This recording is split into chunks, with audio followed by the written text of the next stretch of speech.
काय फेकायचं नाही?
कचऱ्यापासून काय बनतं जिग्नेश?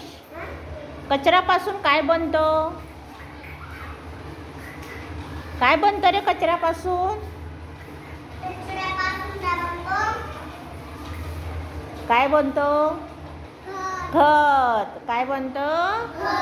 खत बनतं कचऱ्यापासून. आपण बघा, आपल्याकडे कोणतं खत असतं? बघा, तुमचे आई वडील गाई म्हशी बांधतात की नाही?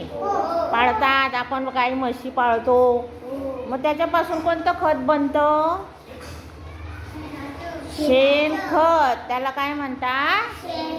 शेणखत. मग कचऱ्यापासून आपल्याला शेणखत मिळतं, खत मिळतं. शेतीमध्ये टाकता येतं आपल्याला.